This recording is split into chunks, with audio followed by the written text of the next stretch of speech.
Last time क्या topic पढ़ा है मैंने आपको? एटलिज्म। क्या पढ़ाया था?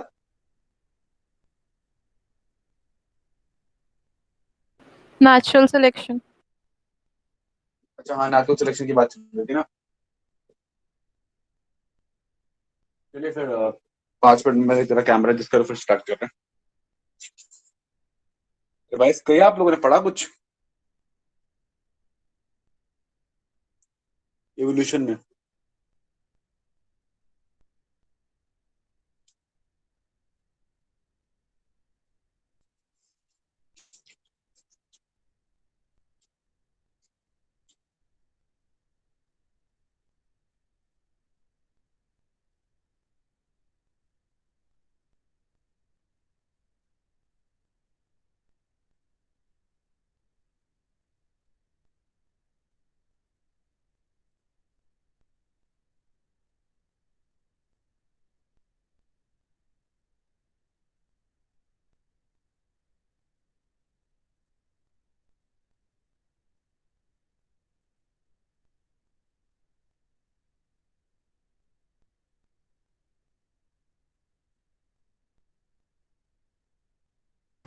वॉइस नहीं आ रही सर।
आपको बोर्ड नजर आ रहा है क्लियरली?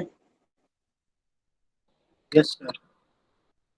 सबको एकदम क्लियर नजर आ रहा यस सर। है? ओके। आवाज भी क्लियर आ रही है सब लोगों को?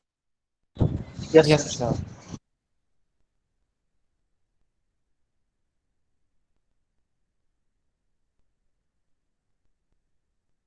ओके, तो बात कर रहे हैं वापस से नेचुरल सिलेक्शन की, कंटिन्यू कर रहे हैं जब सर डाउट पूछ।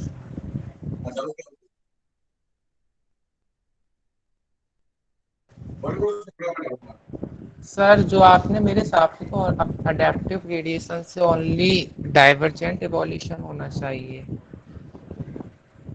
लेकिन एक एनसीईआरटी में लाइन दे रखी है when more than one adaptive radiation seen in.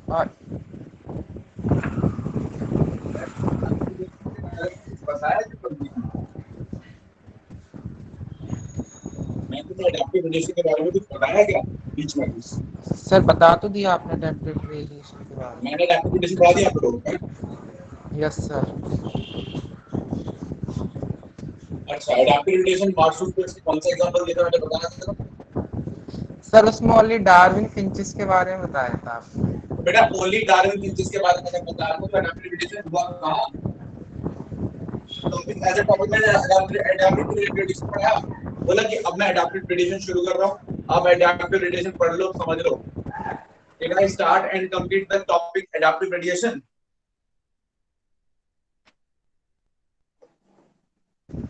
Okay sir.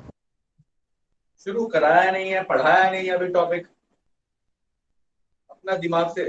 तुम गोविंद, तुमको एक बात बताऊं, तुम्हें एक बात बता दूं, मैं तुम्हें देख रहा हूं इस सेशन के अंदर, क्लास 12th के सेशन के अंदर, ऐसा लगता है कि तुम चाहते हो कि तुम कंफ्यूज हो। ऐसा लगता है तुम्हारा मन करता है कि अरे सर ने टॉपिक पढ़ा दिया, मुझे समझ में आ गया, ऐसे कैसे हो गया, मुझे तो कंफ्यूज होना था, मेरा कंफ्यूज होना तो रह गया। तो मैं कंफ्यूज कैसे हूं? You are finding ways to get confuse. Confusion की कोई बात नहीं होती, कुछ नहीं होता। सीधे अगर मैं तुम बोलूंगा ना कि अभी शाम हो रही है, तो तुम उसमें भी ढूंढ लोगे इस तरह शाम कैसे हो रही है। शाम तो 5:30 होती है, अब तो सूरज डूब गया, अब तो रात होने वाली है। तुम्हारे दिमाग इस तरीके से चलने लग गया Govind? No sir. No sir. तुम्हारे क्लासमेट से पूछवा दो ये बात तुमको मैं,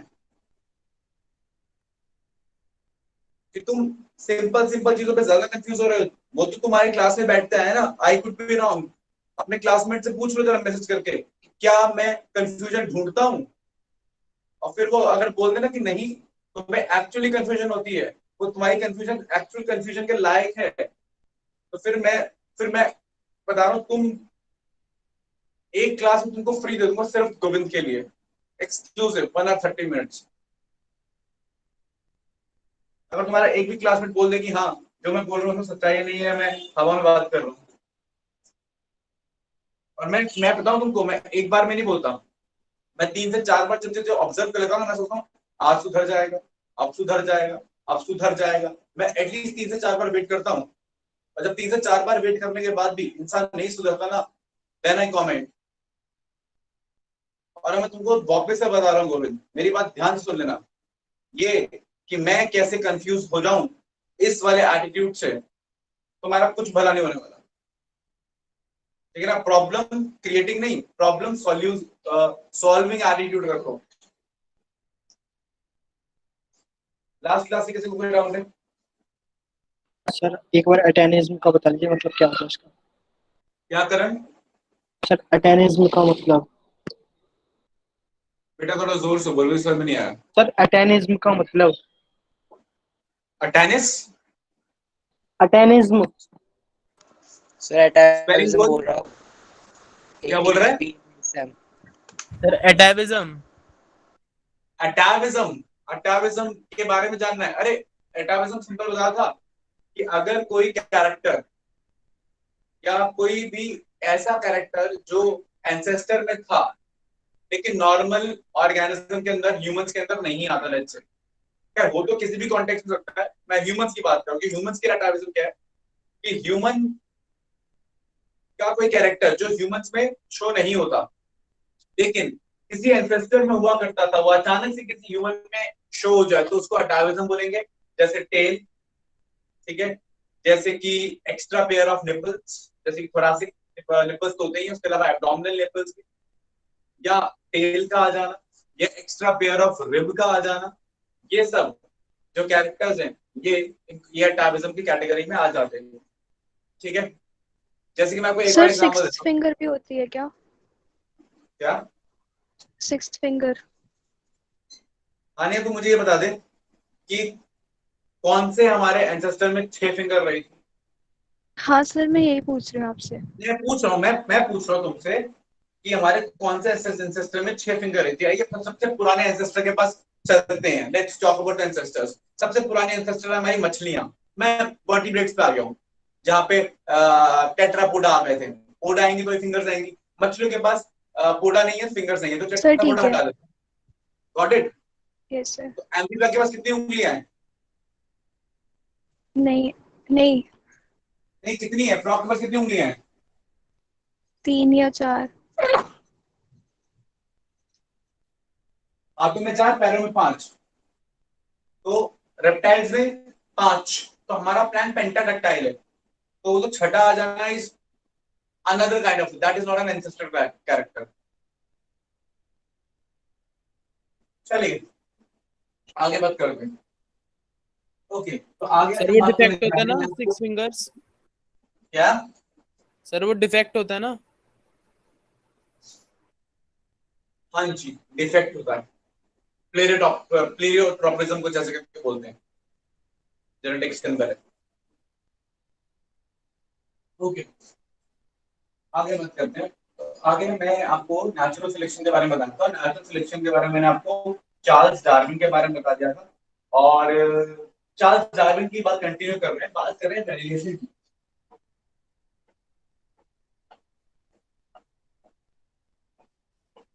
तो चार्ल्स डार्विन ने कहा कि जो वेरिएशन होता है वो रीजन है किसका, नेचुरल सिलेक्शन का। मतलब मैं बताता हूँ, उसने बोला कि देयर इज, मैं ऑर्डर करता हूँ कि क्या एक्चुअली डार्विन ने क्या बोला। डार्विन का कहना था कि there is always struggle for existence.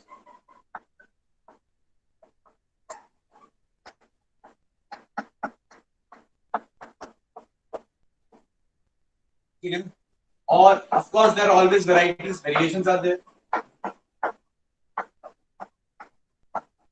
Then either of the variation has a survival advantage.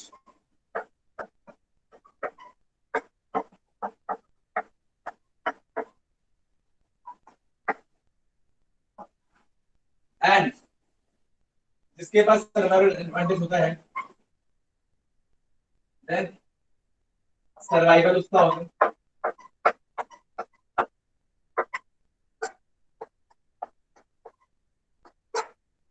Survival of the fittest, और फिट मतलब रिप्रोडक्टिव फिटनेस।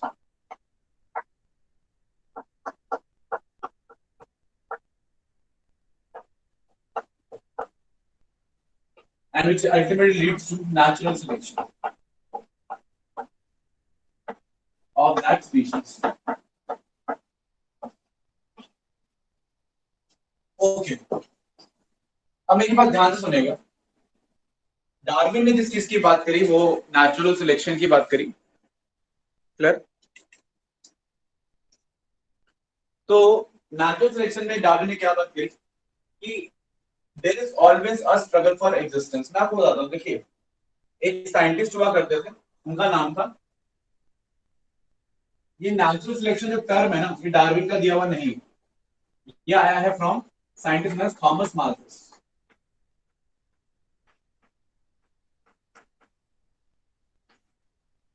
थॉमस माल्थस कौन थे? थॉमस माल्थस एक्चुअली एक इकोनॉमिस्ट थे, ठीक है। एक बात बताओ, अगर मैं एक देश की पॉपुलेशन की बात करूं, let's talk about the population of a country. अब मैं एक काम करता हूं, इस कंट्री के अंदर जैसे कि एक बेसिक सी नीड है फूड, ठीक है ना, खाने की सप्लाई कम कर देता हूं तो क्या होगा?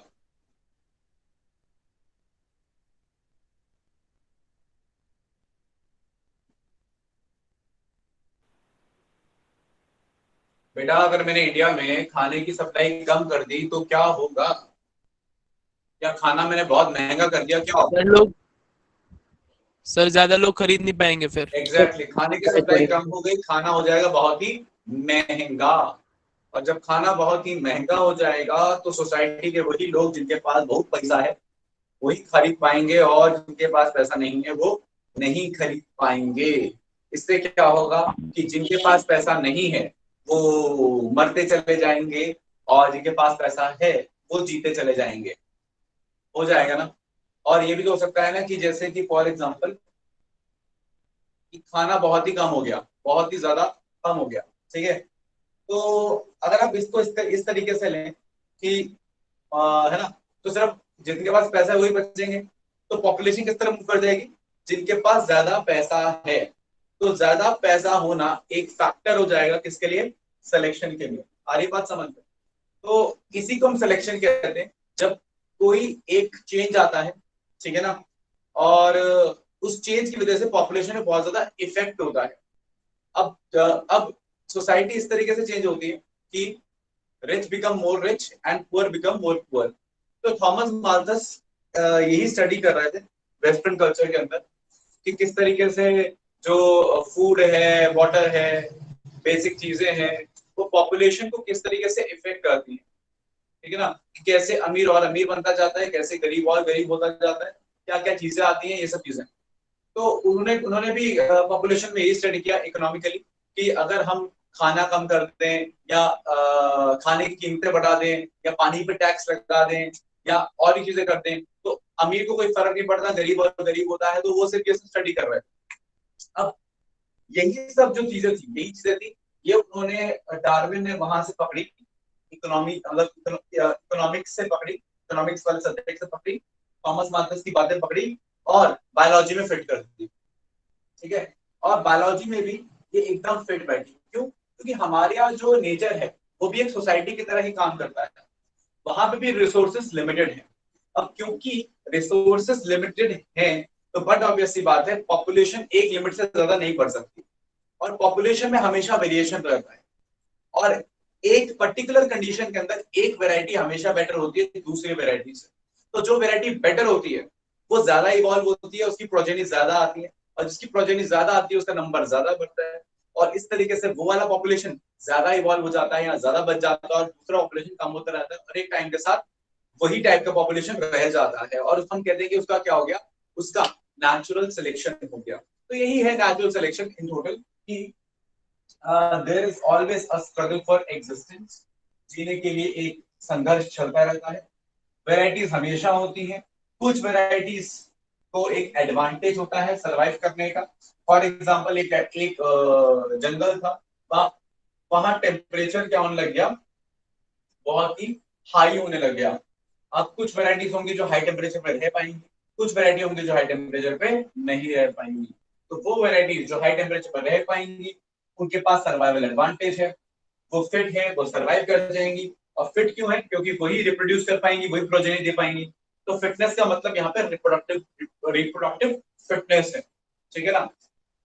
आगे बात समझते रिपोर्ट वही वही ज्यादा रिप्रोडक्टिव फिट हो पाएंगी, उन्हीं का सिलेक्शन होगा, और उसको हम बोलेंगे नेचुरल सिलेक्शन। अब इस पूरे प्रोसेस को भी नेचुरल सिलेक्शन बोल सकते हैं, या बोल सकते हैं कि एक्स वाई जेड वैरायटी थी, और हम ये बोल सकते हैं कि मान लो एक्स वाई एक्सटिंक्ट हो गया, जेड बच गया, तो हम बोल सकते हैं जेड का नेचुरल सिलेक्शन हुआ है, या Z has undergone natural selection. तो नेचुरल सिलेक्शन एक आउटपुट भी है, प्रोडक्ट भी है, और नेचुरल सिलेक्शन एक प्रोसेस भी है, या आप कह सकते हैं इवोल्यूशनरी फोर्स भी है जो इवोल्यूशन को डायरेक्ट करती है। क्लियर है? आ रही है बात समझ में? तो ये बातें थी किसकी, डार्विन की, यही सारी बातें थी। अब डार्विन में हम वापस आएंगे, ठीक है ना, नेचुरल सिलेक्शन पे वापस आएंगे। अब डार्विन की नई बातों में क्या आ रहा था, what exactly he talked new, नया क्या था। अब डार्विन में जो नयापन था वो था कि एक्यूमुलेशन ऑफ इनहेरिटेड कैरेक्टर। मतलब मैं बताता हूं, चार्ल्स डार्विन ने ना तो नेचुरल सिलेक्शन ना नया था, ना ही सर्वाइवल ऑफ द फिटेस्ट नया था। चार्ल्स डार्विन ने जो सबसे नई बात थी, जो उसके एकदम एकदम ब्रांड न्यू बातें थी, उस ब्रांड न्यू बात के अंदर आता है branching descent.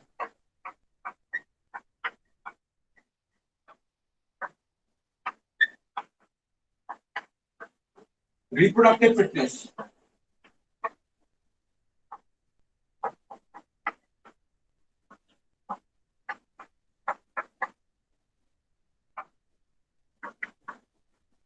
inheritance of acquired characters,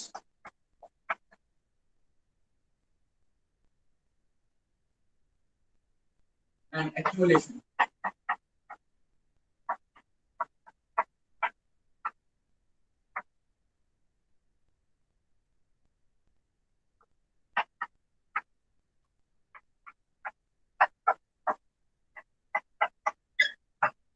अब ये बताता हूं आपको कि डार्विन में क्या क्या ब्रांचिंग डिसेंट क्या है। अभी आपको समझ में आ जाएगा ब्रांचिंग डिसेंट डिसेंट क्या है। ब्रांचिंग डिसेंट ये कहता है, ध्यान समझिएगा, बहुत सिंपल से एग्जांपल दूंगा आपके लिए। कि कोई ए ऑर्गेनिज्म है, ठीक, क्लियर। इस ए ऑर्गेनिज्म, डिसेंट मतलब नीचे इवॉल्व होना, ए से कुछ और बनना, डिसेंट टाइम के साथ नीचे आना। तो टाइम से नीचे आए तो ए से बना बी, ठीक है, बी से बना सी, और सी से एक ब्रांच चली गई towards let's say E. Clear point? मतलब जब नीचे आता जा रहा है तो नई नई वैरायटी बनती जा रही है और ब्रांचेस निकलती जा रही है, एफ, ठीक है ना। अब हो सकता है कि सी भी एग्जिट कर रहा हो, ई भी एग्जिट कर रहा हो, एफ भी एग्जिट कर रहा हो, ये आगे और चलते जा रहे हैं। आ रही बात समझ? तो ये है ब्रांचिंग डिसेंट। मैं एग्जांपल लेता हूं, जैसे लिजर्ड्स, लिजर्ड से इवॉल्व हुए क्रोकोडाइल, क्रॉक से इवॉल्व हुए लाइन में एक बर्ड्स, सॉरी डायनोस, इन डायनोस क्रॉक्स भी चल रहे थे, क्रॉक्स आज भी है, क्रोकोडाइल आज भी है, ठीक है ना। लिजर्ड से आगे स्नेक्स भी हैं, क्रॉक्स भी हैं, डायनोस भी हैं। डायनोस एक्सटिंक्ट हो गए, डायनो से इवॉल्व हो गए कौन, बर्ड्स, और ये बर्ड्स आज भी हैं। तो मतलब चीजें नीचे आती जा रही है, ठीक है। ऐसा नहीं कि पुराना उड़ गया कि लिजर्ड्स गायब हो गए, लिजर्ड्स आज भी हैं, लिजर्ड्स स्टिल देयर। लिजर्ड से एक ब्रांच चलेगी क्रोकोडाइल, वो अलग आगे, फिर वो बर्ड्स में जाके इवॉल्व हो गए धीरे धीरे। क्रोकोडाइल आज भी है, लेकिन फिर लिजर्ड से स्नेक्स भी आ गए। तो मतलब इसको बोल रहे हैं ब्रांचिंग डिसेंट, कि ए से बी बन रहा है, बी से सी बन रहा है, ऐसे ब्रांचेस बनती जा रही है, नए नए स्पीशीज बनते जा रहे हैं। अब हो सकता है कि वो जो नया स्पीसी बना है उसकी वो वैरायटी एक्सटिंक्ट हो जाए, उसकी कोई नई वैरायटी आ जाए। जैसे आप यहाँ देख सकते हो कि डायनासोर एक्सटिंक्ट हो गए, लेकिन इसका एक वैरायटी वो बर्ड्स में आ गई, लेकिन जो वैरायटी बर्ड्स की आई थी वो एक्सटिंक्ट हो चुके हैं, नए वाले मॉडर्न बर्ड्स उसके आगे आ चुके हैं। तो ये उसने बोला कि स्टेप बाय स्टेप ब्रांचेस बना बना के इवोल्यूशन होता रहता है। इसी से क्या आता है, ये वेरिएशन होता है। कि अब आप देखो, एक लिजर्ड जैसा ऑर्गेनिज्म था हमारे पास, आज हमारे पास स्नेक भी है, क्रोकोडाइल भी है, बर्ड भी है ना। तो लिजर्ड्स भी हैं, लिजर्ड्स एक्सटिंक्ट नहीं हुए, तो लिजर्ड्स भी हैं, स्नेक्स भी हैं, क्रोकोडाइल्स भी हैं और बर्ड्स भी हैं। ऐसे चार मेजर मेजर ग्रुप्स आ गए। ऑफ कोर्स इनकी वैरायटी ऑफ स्पीशीज भी ऐसे ही इवॉल्व हुए। तो जितना ज्यादा टाइम उतना ज्यादा एवोल्यूशन, उतना ज्यादा डिफरेंसेस। इतनी सी बात है, बहुत ही बढ़िया बात है, ठीक है ना। तो that is all about the branching descent. Reproductive fitness. अब रिप्रोडक्टिव फिटनेस क्या है? रिप्रोडक्टिव फिटनेस ये है कि जो ज्यादा प्रोजेनी प्रोड्यूस करेगा वो ज्यादा फिट। मैं आपको बताता हूँ सिंपल सा, अगर आप एक एग्जांपल ले, एक रैबिट है, रैबिट एक बारी में देता है 6 बच्चे, ठीक है। एक मस्किटो है, एक मस्किटो एक बारी में देता है 100 बच्चे, ठीक है। और लेट्स एक एलिफेंट है, एलिफेंट एक बारी में देता है एक बच्चा है, ठीक है ना। तो एलिफेंट, रैबिट और मस्किटो में रिप्रोडक्टिवली ज्यादा फिट कौन है? मॉस्किटो। मस्किटो, फिर आएगा रैबिट और फिर आएगा क्या कहते हैं ये एलिफेंट। तो कॉन्सेप्ट ये है एलिफेंट। कि जिसकी प्रोजेनी ज्यादा उसकी फिटनेस ज्यादा। इसका एक एग्जांपल आपको जिराफ का लेके भी दूंगा, लेकिन वो पढ़ाने से पहले मैं आपको लमार्किज्म पढ़ाऊंगा, ठीक है ना। तो मैं आपको एक और एग्जांपल देना चाहता हूँ एवोल्यूशन का, ठीक है। लेकिन अभी उसके लिए आप रुक जाइए, अभी आपने तो डार्विनिज्म आप डिटेल में समझे, फिर आपको एक लमार्किज्म कहूंगा, फिर वापस डार्विनिज्म कहूंगा। तो एक एग्जांपल और देखिए, एक है, अगला है inheritance of accumulation of acquired character. अब ये क्या कह रहा है कि जैसे लिजर्ड बनी, मान लो कोई लिजर्ड मॉडिफाई हो गई, ठीक है ना, उसके लिम्स हट गए और वो मॉडिफाई हो गई स्नेक लाइक ऑर्गेनिज्म में। तो फिर ये जो कैरेक्टर उसका आया ये एक्वायर हुआ है, भाई एक्वायर ही हुआ है ना, लिम्स अगर हटे तो उसने एक्वायर ही किया ना। और ये कैरेक्टर धीरे धीरे धीरे धीरे इनहेरिट हुआ है। देखो अगर लिजर्ड्स, मान लो कोई लिजर्ड है, उसकी टांगे काट देते हैं, उसकी टांगे, मान लो किसी लिजर्ड से टांगे काम आने लगती, अब ये कैरेक्टर जब तक आगे वाली जनरेशन में इनहेरिट नहीं करेगा तब तक उनकी पहचान कैसे बनेगा? तो टांगे चली गई और ये चीज इनहेरिट होती चली गई, इनहेरिट होती चली गई, इनहेरिट होती चली गई और ये परमानेंट हो गई, और फिर वो लिम्बलेस लिजर्ड टाइप का ऑर्गेनिज्म हो गया, वो स्नेक हो गए। आने को सामने कि अगर किसी के पंख आए, या किसी डायनासोर के, लेट्स से कोई मॉडिफाइड डायनासोर मॉडिफाई हुआ, उसके विंग्स आ गए, उड़ने लग गया वो, तो अगर विंग्स आए या फेदर्स आए, फिर ये नहीं कि एक क्या आए, एक म्यूटेशन आया, वेरिएशन आया, वो आगे नहीं बढ़ा, ये वैरायटी इनहेरिट भी हो रही है। तो उसने बोला इनहेरिटेंस ऑफ वेरिएशन, के वेरिएशंस क्या होते हैं, इनहेरिट होते हैं, और एक्वायर्ड कैरेक्टरिस्टिक्स इनहेरिट होते हैं। ये भी बात डार्विन ने अपनी बातों में कही थी, लेकिन डार्विन अपनी ये वाली बात प्रूफ नहीं कर पाया। क्यों? सर ये सामान्य है सर, एक और बार बता दीजिए।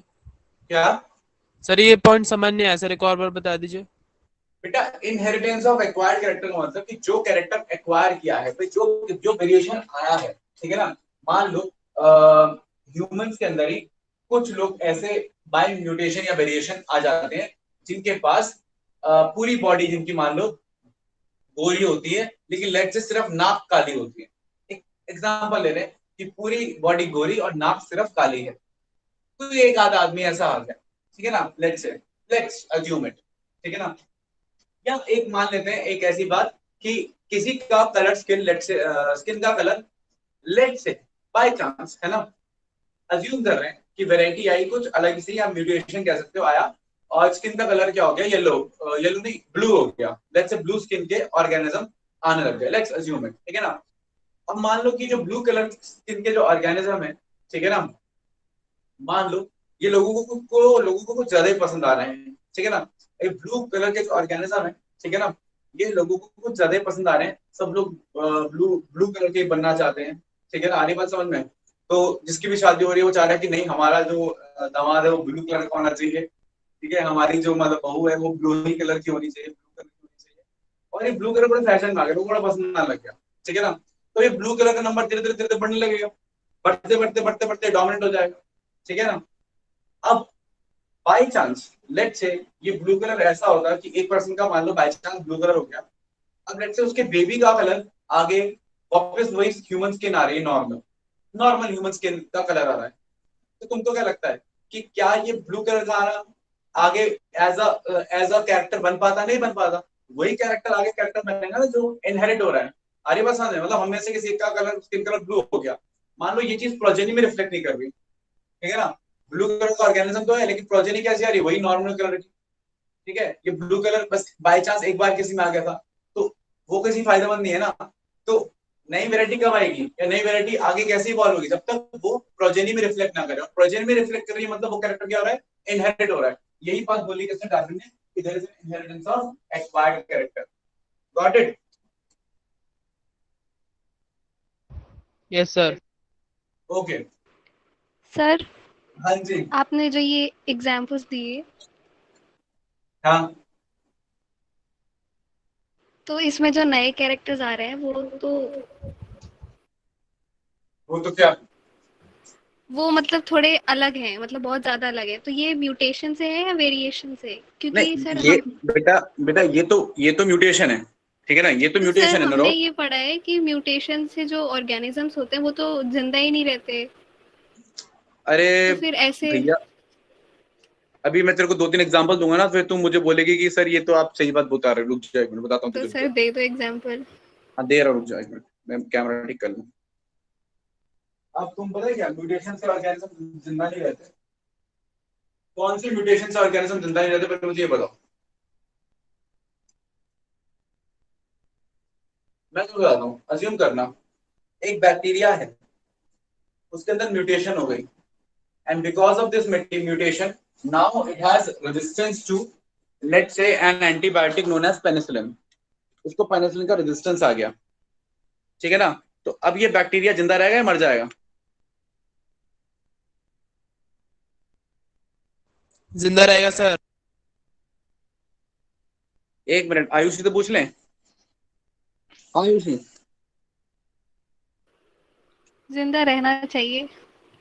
जिंदा रहना चाहिए और जिंदा ही रहेगा। Got it? तो पॉइंट पॉइंट ये है कि म्यूटेशन बेटा दो तरीके की होती है, एक होती है एडवांटेजेस, एक होती है डिसएडवांटेजेस। तो जो एडवांटेजेस म्यूटेशन है ना, वो आपको एक तरीके से सर्वाइवल, जो आपको सर्वाइवल सर्वाइवल एडवांटेज दे दें वो एडवांटेजेस म्यूटेशन, और जो एडवांटेज ना दें वो डिसएडवांटेजेस म्यूटेशन होती है। जैसे मैं आपको बताऊं, आप जितने भी आप दुनिया में कोई चीजें ऐसे देख रहे हो, कई चीजें हो सकता है, कई स्पीसीज दुनिया में ऐसे हो जो कि आज आपको नॉर्मल लगते हैं लेकिन एक्चुअली वो एक म्यूटेटेड वैरायटी है। भाई क्या पता, अब आप समझो इस बात को, क्या पता ह्यूमंस के अंदर जो मैमरी ग्लैंड डेवलप हुए हैं स्वेट ग्लैंड को मॉडिफाई करके, हो सकता है वो एक म्यूटेशन ही रहा हो, और लेकिन वो म्यूटेशन एक एडवांटेजेस था तो भैया उसका सर्वाइव उसका वो गया, ठीक है ना। तो बदलाव की बात है कि म्यूटेशन और वेरिएशन चेंजेस लाते हैं। अब चेंजेस अच्छे हैं या बुरे हैं ये नेचर सेलेक्ट करेगा, तो ये हो जाता है नेचुरल सिलेक्शन। गॉड मैं क्या बताने की कोशिश कर रहा हूँ। Yes sir. एक मिनट, अब जरा 2 मिनट रुकना, मेरा कैमरा जरा थोड़ा सा स्लिप हो गया है, जस्ट ठीक करके बात करता है। अब ये रिवाइज करो, I just talk to you for a minute, after a minute.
सबको क्लियर है, कोई डाउट तो नहीं किसी को?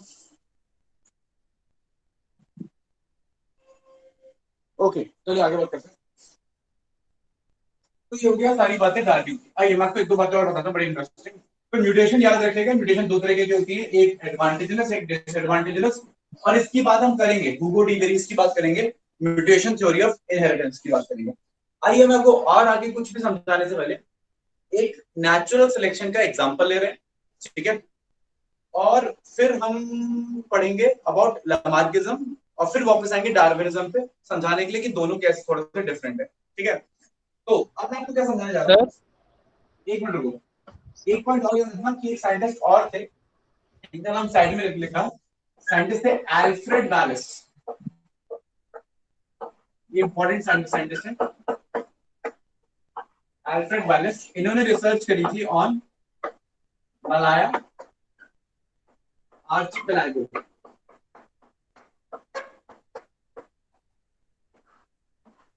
इनकी और डार्विन की बातें सेम है, ठीक है? दोनों ने पैरेलल रिसर्च करी है, बस फर्क ये रहा है कि इन्होंने मलाया आर्चिपेलागो एक ग्रुप ऑफ आइलैंड के ऊपर रिसर्च करी है और डार्विन की research was confined to Galapagos. तो यही डिफरेंस है, बाकी अल्फ्रेड वालेस की और डार्विन की बातें क्या है, सेम है, ठीक है? क्लियर पॉइंट आ रही है बात समझ में? तो याद रखिएगा अल्फ्रेड वालेस भी बड़े इंपॉर्टेंट एक साइंटिस्ट है along with Darwin when it comes to evolution। हाँ, अब बताइए कोई क्या कहता था। और हाँ, एक चीज और याद रखिएगा, origin of species, origin of species ये एक बुक है जो बड़ी फेमस है, जो डार्विन ने लिखी हुई है। तो मौका लगेगा तो पढ़िएगा। सर आप बता रहे थे डार्विन उसको प्रूव नहीं कर पाया सर, वो क्या था? हाँ हाँ, वो बात भी मैं बताता हूँ। डार्विन की प्रॉब्लम क्या थी? अब देखिए डार्विन की जो प्रॉब्लम थी, ठीक है, वो दो थी। एक इनहेरिटेंस नहीं समझा पाया था कि कैरेक्टर इनहेरिट कैसे हो रहे हैं। देखो मैं ये बता रहा था कि जब डार्विन ने अपनी रिसर्च के बारे में बात कर रहा था, 4 साल में बात कर रहे थे, इनहेरिटेंस के लिए उन्होंने जो इंफॉर्मेशन दी वो दी पैनजेनेसिस, पैनस्पर्मिया थ्योरी।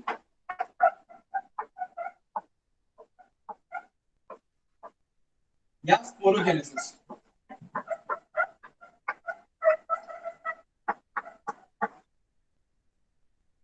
अब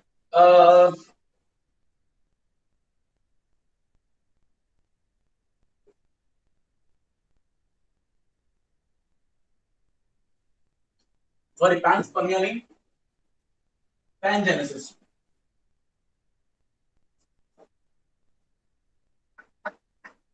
हाँ, तो पैनजेनेसिस क्या है ना, बड़ा सिंपल सा कॉन्सेप्ट है। डार्विन ने कहा कि हर कैरेक्टर का, ठीक है ना, एक स्पोर होता है। जैसे कि नाक की साइज का एक स्पोर, आंखों की कलर का एक स्पोर, बालों के रंग का एक स्पोर। तो हर कैरेक्टर का एक स्पोर होता है और ये स्पोर्स जो है वो प्रोजेनी में पास करते हैं, ठीक है? और इसी थ्योरी को बोला थ्योरी ऑफ पैनजेनेसिस या थ्योरी ऑफ स्पोरोजेनेसिस। मतलब ये वो टाइम था जब ना तो मेंडल आया था अभी, ना ही अभी मेंडल की बात की थी, ना ही कोई जेनेटिक्स पता था, ना ही क्रोमोसोम पता था, ना ही स्पर्म पता था, ना ही एग पता था। तो ये सब चीजें पता नहीं थी कि कैसे इनहेरिटेंस हो रहा है। तो डार्विन ने तो उस टाइम पे इवोल्यूशन की बात करी है, तो हमें पता नहीं था कि कैरेक्टर्स, एक्वायर्ड कैरेक्टर्स इनहेरिट तो हो रहे हैं, दिख रहा था, लेकिन कैसे हो रहे हैं ये डार्विन ने एक्सप्लेन नहीं कर पाया, ठीक है? Clear point. इसलिए डार्विनिज्म उस टाइम पर क्या हो गया, थोड़ा फेल हो गया। दूसरा, उन्होंने ये तो बताया कि हाँ, अब इससे क्या क्वेश्चन आया कि तुमने ये तो कह दिया कि हाँ there is survival of fittest, ठीक है, लेकिन अराइवल ऑफ फिटेस्ट मतलब ये वेरिएशन हो कैसे रही है, आ कैसे रही है, ये बता ही नहीं पाया। ये तो बता दिया कि जो सबसे फिट होगा, जो सबसे फिट वैरायटी होगी वो सिलेक्ट हो जाएगी, ठीक है भाई, मान लिया जो सबसे बढ़िया वैरायटी वो मिल जाएगी, वो सिलेक्ट हो जाएगी, ठीक, मान लिया। लेकिन ये वैरायटी आई कैसे, इसका पैटर्न क्या है, कैसे आ रही है? जैसे आज तो हम जानते हैं ना कि मियोसिस होता है, वेरिएशन आता है, होमोलोगस क्रोमोसोम कंबाइन करते हैं। उस टाइम पे ये बस बातें नहीं पता थी, तो डार्विन इस कॉन्टेक्स्ट में क्या हो गया, फेल हो गया।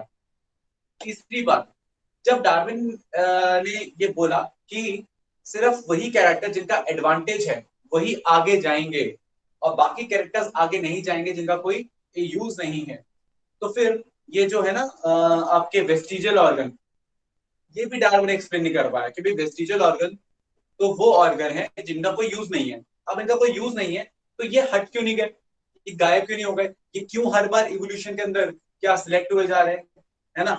तो इस बात का भी जवाब डार्विन के पास नहीं था। तो कुछ ऐसी चीजें थी जिनका जवाब डार्विन के पास नहीं था, जैसे कि वेरिएशन कैसे आ रही है, वेरिएशन इनहेरिट कैसे हो रही है, फिर वेस्टिजियल ऑर्गन क्यों है।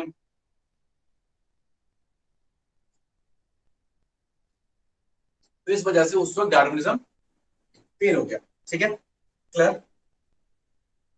चलिए आगे बात, मतलब पूरी तरीके से सक्सेसफुल नहीं हो पाया ये कह सकते हैं। ओके आगे बढ़ते हैं। ये सारी बातें नोट करके अपने दिमाग में डाल लीजिएगा, नोट्स में भी लिख लीजिएगा। आप ये समझ लो कि अगर मैं कोई चीज बोल रहा हूँ बड़े रुक के समझा रहा हूँ, मतलब इंपॉर्टेंट आपने नोट करनी है, और बाय चांस कुछ कोई चीज ब्लैक बोर्ड में लिख दी तो मतलब उसकी इंपॉर्टेंस और ज्यादा है, वो तो आपको और अच्छे से नोट करके रखेंगे। आगे मैं आपको थोड़ा सा पढ़ाना चाहूंगा लेमार्किज्म के बारे में।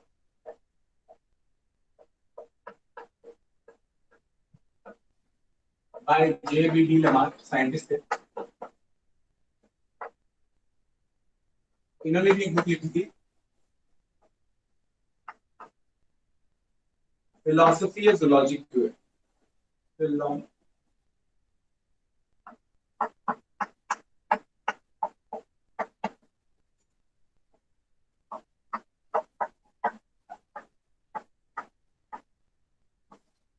फिलोसफी जूलॉजी को है, मतलब जूलॉजी की philosophy.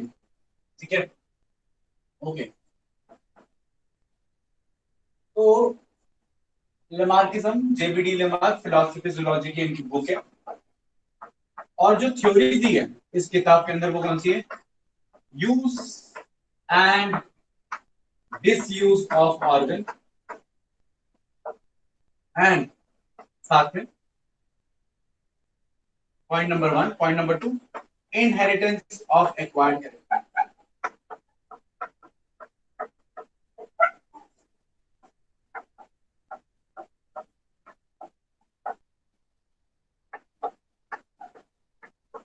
Inheritance of acquired character, तो इनहेरिटेंस ऑफ एक्वायर्ड कैरेक्टर में तो ये डार्विन जैसा ही है, बस अलग क्या है, use and disuse of organ.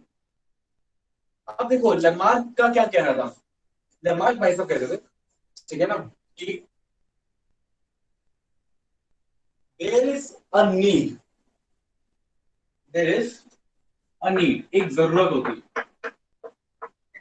Requirement होती है, उस नीड को पूरा करने के लिए इंटरनल फोर्स लगती है, उस इंटरनल फोर्स की वजह से कोई ऑर्गन मोड डेवलप होता है, या कोई कैरेक्टर, आप बोल सकते हो कैरेक्टर मोड डेवलप होता है, एंड देन वो इनहेरिट हो जाता है, और इस तरीके से एवोल्यूशन होता है। वो कह रहे हैं कि हमेशा एक स्पीसी बेहतर बनना चाहता है, कुछ और पाना चाहता है, उस चीज को पाने के लिए वो इंटरनली फोर्स लगाता है, और उस फोर्स से जिस ऑर्गन्स का, जिस कैरेक्टर पे इफेक्ट पहुंचता है, वो कैरेक्टर ज्यादा बढ़ जाता है, एक्सपोज हो जाता है, और फिर वही कैरेक्टर आगे सिलेक्ट होता है, दूसरा कैरेक्टर सिलेक्ट नहीं होता है। इसके लिए लेमार्क ने एक सिंपल सा एग्जांपल लिया, जिराफ के नेक का। अब बाय फॉसिल्स या बाय इवोल्यूशनरी एविडेंसेस हम ये जानते थे, बाय फॉसिल्स या इवोल्यूशनरी एविडेंसेस, कि जिराफ का जो एंसेस्टर है उसकी गर्दन नॉर्मल हुआ करती थी, भाई नॉर्मल गर्दन के होते थे मैमल्स, फिर उससे ये लंबी गर्दन वाला जिराफ कैसे इवॉल्व। तो शुरू के मैमल्स छोटी गर्दन के, लेकिन जिराफ कैसा है, लंबी गर्दन का। तो जिराफ में ये लंबी गर्दन कैसे इवॉल्व हुई, इसका जो आंसर है लेमार्क ने इस तरीके से दिया कि, अब सुनिएगा, this is very interesting phenomena. उसने बोला कि जो छोटी गर्दन वाला जिराफ है वो पेड़ की लीफ अच्छे से नहीं खा पाता, लेकिन जो बड़ी गर्दन वाला जिराफ है वो पेड़ की लीफ अच्छे से खा पा रहा है। तो या आप ऐसे कह सकते हो, दोबारा सुन लो, बड़ी गर्दन को भूल जाओ, छोटी गर्दन वाला जो जिराफ है उसको पेड़ की लीफ खाने में दिक्कत हो रही है। अब पेड़ की लीफ खाने के लिए वो क्या करेगा, मान लो कि मैं ही जिराफ हूं, मुझे 2 मिनट के लिए जिराफ मान लीजिए, ठीक है, लेट्स अज्यूम इट, बट थोड़ी देर के लिए सामने मान लो पेड़, अगर मुझे उसकी लीफ खाने में क्या होगा, गर्दन ऐसे तो ऊंची करूंगा, है ना, बार गर्दन पे जोर लगाऊंगा, लगाऊंगा, नेक की एक्सरसाइज हो जाएगी मेरी। फिर मैं क्या करूंगा, पूरी ऐसे जो ऊपर अपने टोज उठा के और गर्दन का जोर लगाऊंगा ताकि मैं बेहतर लीफ खा सकूं। Clear point. तो उन्होंने यही बोला कि जिराफ की गर्दन छोटी थी लेकिन उसको लीफ खानी थी, तो वो अपनी गर्दन पे जोर लगा रहा था, क्योंकि गर्दन पे जोर लगा रहा था तो गर्दन का यूज ज्यादा होगा। क्या आ गया, यूज एंड डिसयूज। तो इंटरनल फोर्स लगाई उसने, गर्दन को एक्सटेंड किया, उसे जरूरत थी किस चीज की, अच्छी पत्तियां खाने की, है ना, लालच था अच्छी पत्तियां खाने का। इससे क्या हुआ, गर्दन का डेवलपमेंट क्या हुआ, ज्यादा हुआ। अब गर्दन का डेवलपमेंट ज्यादा हुआ तो धीरे धीरे ये कैरेक्टर क्या हुआ, एक्वायर हुआ, धीरे धीरे एक्वायर हुआ तो गर्दन लंबी होती चली गई। तो लेमार्क कह रहा था कि जैसे इंसान को, जैसे एक ऑर्गेनिज्म को जरूरत होती है वैसे वो खुद को ढाल लेता है। ये हो गया Lamarckism. Clear point. So that is all about the Lamarck. Lamarck said about use and disuse of the organs and inheritance of acquired character. Inheritance of acquired character. बात वही थी कि जो भी कैरेक्टर हो, कैरेक्टर अगर इनहेरिट नहीं होगा तो फिर तो इवोल्यूशन को कोई मतलब ही नहीं बनता। तो evolution is based on inheritance. तो जेनेटिक्स नहीं है तो इवोल्यूशन नहीं है। ठीक है सर। हाँ मनपाल। सर लेकिन ये तो एक एक्सटर्नल ग्रोथ थी ना, मतलब क्रोमोसोम पे इसने कैसे इफेक्ट कर दिया? मतलब एक जिराफ की बड़ी हो गई, दो जिराफ की। अमन पॉल, मैं लमार्क नहीं, मैं ये नहीं कह रहा, ये लमार्क ने उस वक्त जो समझ में आया वो कहा। अब सही है गलत है वो तो आज हम जानते हैं ना, उस टाइम पे मैं तो उसकी उसकी भाषा बोल रहा हूँ। आ रही है बात समझ में? भाई धरती फ्लैट है ये लोगों ने बोला था उस टाइम पे, तो मैं अगर बोलूंगी उस टाइम पे उस साइंटिस्ट ने बोला धरती फ्लैट है और तुम मुझसे पूछोगे सर धरती फ्लैट है धरती गोल है, तो फिर मैं कैसे बोलूंगा तुमको? ऑफ कोर्स धरती गोल है, हम जानते हैं। अब उस टाइम पे नहीं पता था, ऑफ कोर्स ये नहीं होता ऐसे, बट उस टाइम पे नहीं पता था। Got it? वो तो उसने बोला ना। अमन पॉल क्लियर है? Yes sir. He is Lamarck not God Lamarck. Okay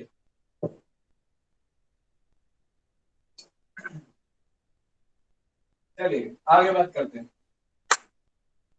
तो आपको मेरे ख्याल से लमार्क की कहानी सारी समझ में आ गई है, उसके जिराफ की भी कहानी समझ में आ गई। अब सुनो डार्विन ने क्या कहा। अब तुम डार्विन की बात सुनोगे तुमको इंटरेस्ट आएगा कि हाउ डार्विनिज्म इज डिफरेंट।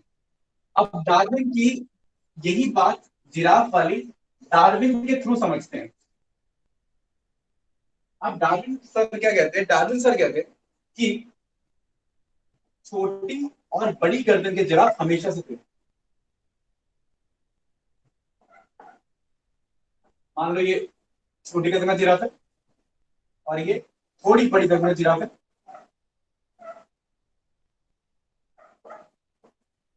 है ना, और ये थोड़ी और बड़ी गर्दन का जिराफ, ये थोड़ी और छोटी गर्दन का जिराफ।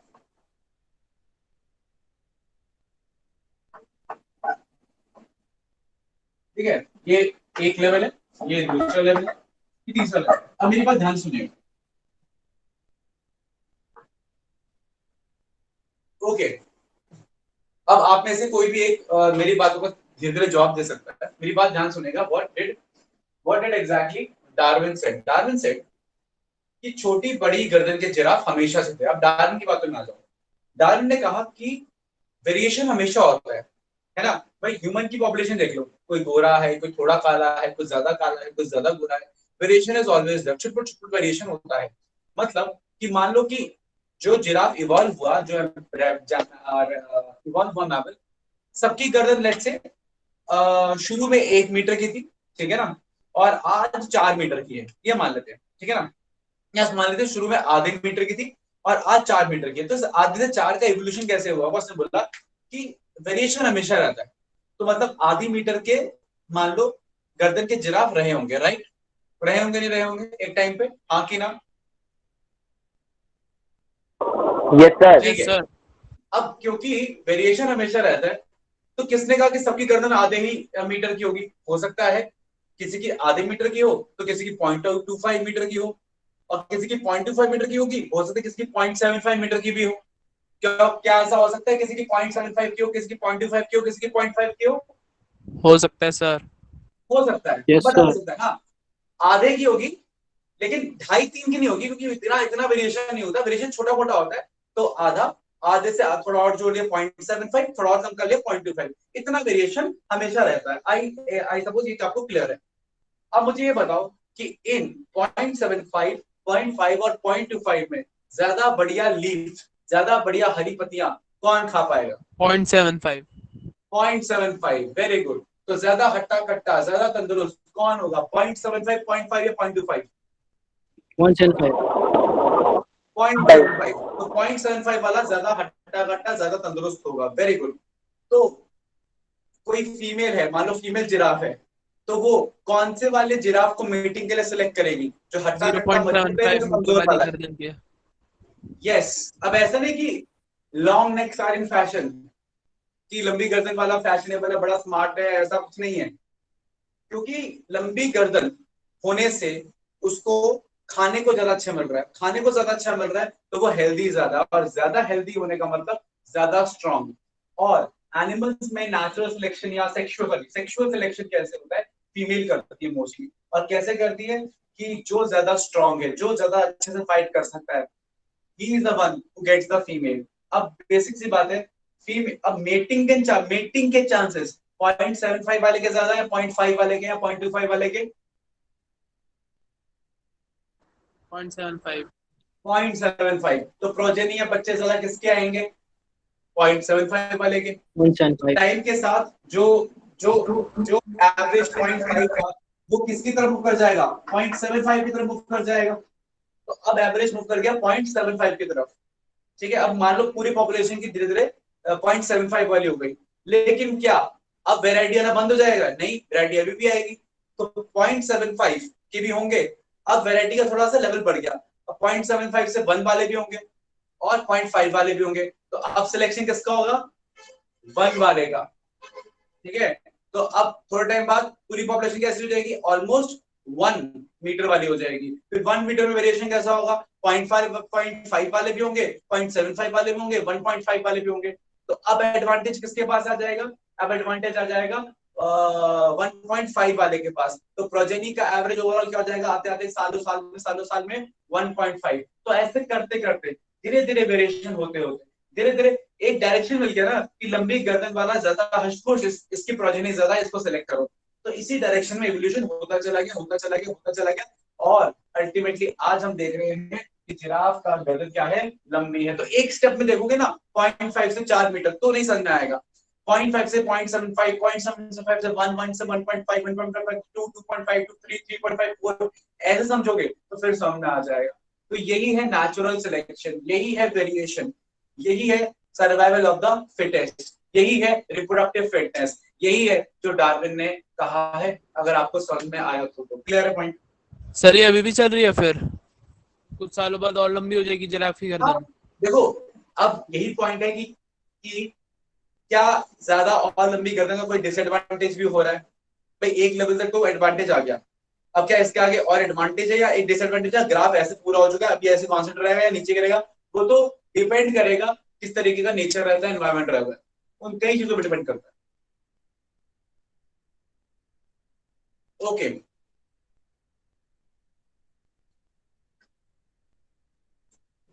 क्योंकि लंबी गर्दन और ज्यादा, एक लंबी गर्दन का भी एक लिमिट है ना। तो समझ इस बात को, मैं बोल तो बायोलॉजी का स्टूडेंट है, बिल्कुल दिमाग नहीं लगाता। जब गर्दन लंबी होती चली गई, दिल तो यहीं पे है, कि दिल भी साथ में शिफ्ट हो गया वहां पे। दिल यहीं पे है, फोर्स तो उतनी लगानी पड़ती है सर तक खून पहुंचाने के लिए। तो अब ज्यादा लंबी गर्दन हो जाएगी, मान लो दिल यहाँ पे है और गर्दन चौथे माले के ऊपर है, तो फिर ब्लड में पंप कैसे करेगा? उतनी पावर चाहिए, उतनी एनर्जी चाहिए, उतनी एनर्जी के लिए उतना खाना चाहिए, तो बात तो घूम फिर के वहीं आ गई। तो there is always a limit. ये नहीं कि अब पता चला कि तू कहे कि भैया 1 करोड़ साल बाद कि जिराफ खड़ा होगा जमीन पे, लेकिन दिख रहा होगा अर्थ के बाहर, एटमॉस्फेयर के बाहर, ऐसा थोड़ी हो जाएगी गर्दन। एक limit, there is limit to everything.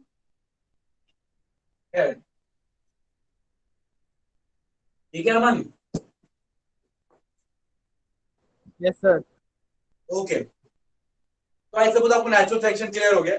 ठीक है, एक और एग्जांपल से आपको नेचुरल सिलेक्शन समझाता हूँ कि how natural selection is important. अब मैं आपको समझाता हूँ बड़े सिंपल तरीके से नेचुरल सिलेक्शन मच्छरों के कॉन्टेक्स्ट में, कि मच्छर, ठीक है ना। अच्छा पहले मुझे ये बताओ कि आपको डार्विन की बात ज्यादा सही लग रही है, लमार्क की बात ज्यादा सही लग रही है? डार्विन की। डार्विन।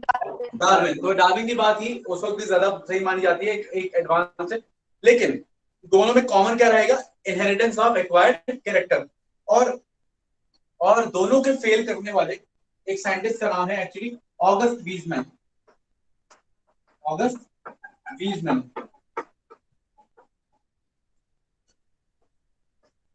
ऑगस्ट वीजमैन की एक थ्योरी है, theory of germ plasm. Theory of germ plasm. August Weissman ने बोला कि दो तरीके के कैरेक्टर्स होते हैं, एक सोमैटिक सेल होते हैं, एक जर्म सेल होते हैं। सिर्फ वही कैरेक्टर्स जो जर्म सेल के साथ एसोसिएट होते हैं वही कैरेक्टर्स इनहेरिट होते हैं, और जो सोमैटिक कैरेक्टर्स होते हैं वो इनहेरिट नहीं होते हैं।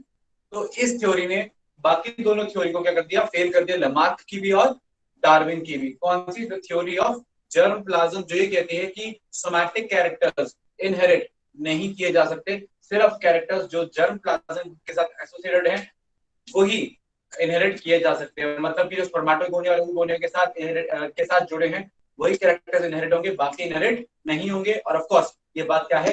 सच है। ठीक है, क्लियर? चलिए आगे हम आगे आगे बात करते हैं। तो ये बात हो गई अबाउट द लमार्किज्म और द डार्विनिज्म। अब मैं आपको मच्छर के बारे में बता रहा था कि दो थ्योरीज आप समझेगा, आप अगेन वापस से बहुत बढ़िया तरीके से नेचुरल सिलेक्शन समझ जाओगे। अब समझना इस बात को कि जैसे मैं पहले बताया था कि मान लो कि एक मच्छर है, मतलब मच्छरों को झुंड है, आपने मॉर्टिन लगाई, तो एक थ्योरी क्या बोलेगी कि मॉर्टिन आ गई। अब मॉर्टिन को देख के मच्छरों ने देखा ये तो मॉर्टिन है, अब अपनी बॉडी के अंदर कुछ चेंज ला लिया, खुद ले आए उस मॉर्टिन से बचने के लिए। समझा ध्यान से? अपनी बॉडी के अंदर चेंज ले आए उस मॉर्टिन से बचने के लिए, और फिर उस मॉर्टिन से क्या हो गए? रेजिस्टेंट हो गए।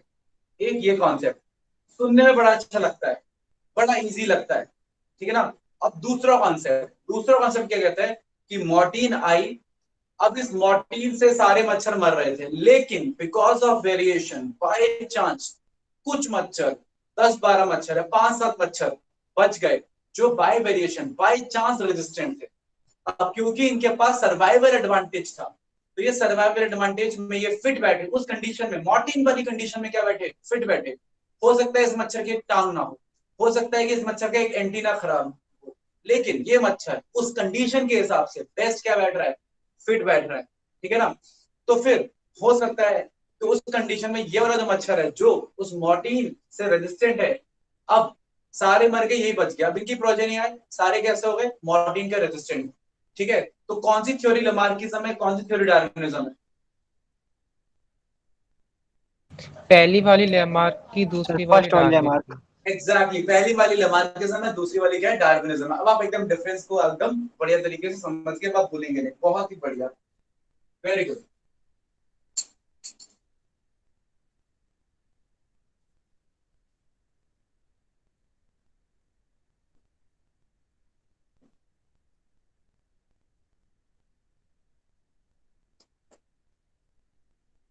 अगली थ्योरी बता रहा हूँ।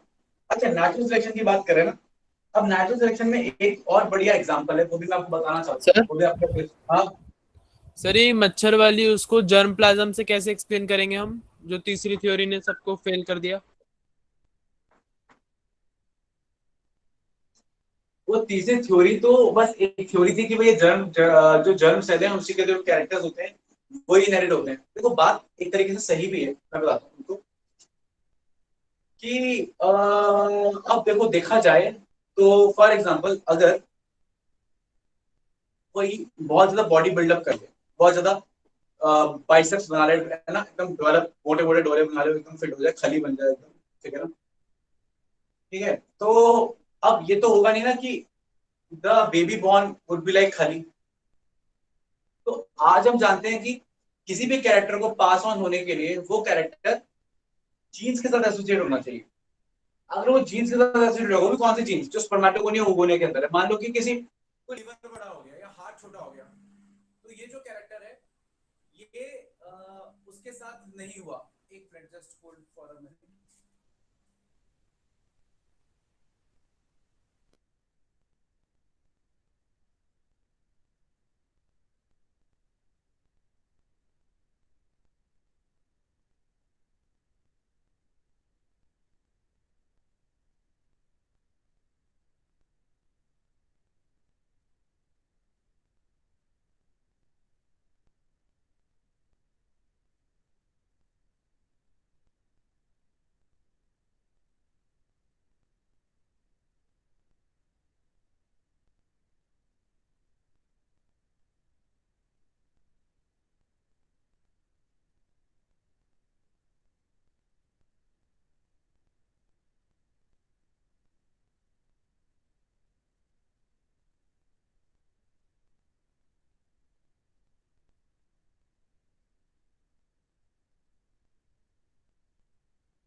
ओके, मेरी आवाज आ रही है आप लोगों को?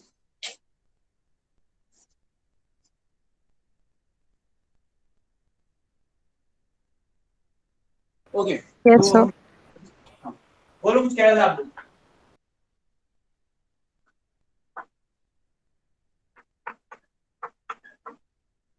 हाँ जी बोलिए, आपकी आवाज आ रही है मुझे कि कोई कुछ कह रहा था, डाउट था किसी को।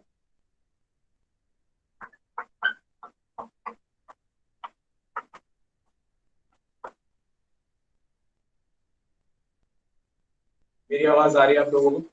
I am audible?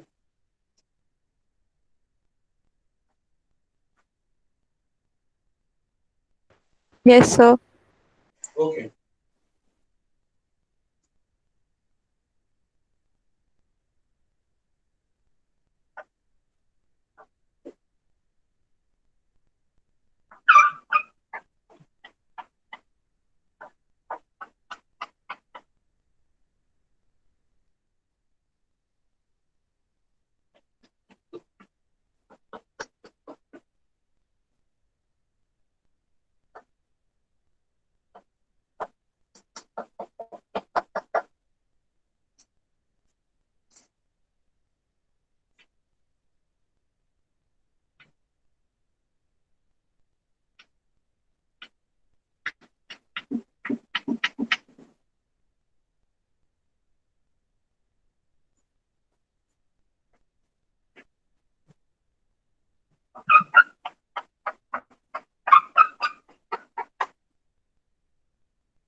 आपको एक कलर विजिबल है? Yes, sir. आपको दो अलग कलर नजर आ रहे हैं ना? Yes, sir. Yes, sir.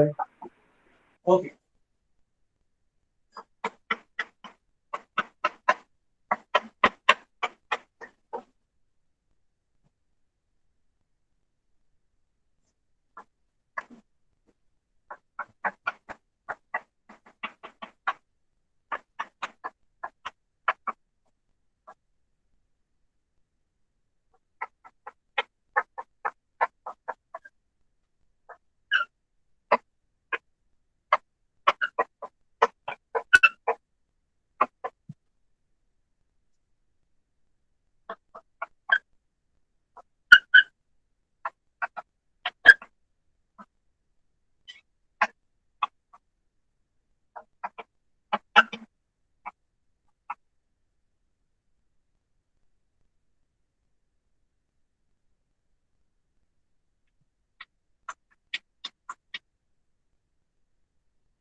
Okay, तो आई सपोज आप ये पूरा का पूरा डायग्राम देख पा रहे हैं, सब लोगों को ये बात डायग्राम नजर आ रहा होगा, ठीक है। मैं इसके बारे में आपको समझा देता हूँ, बहुत सिंपल सा है।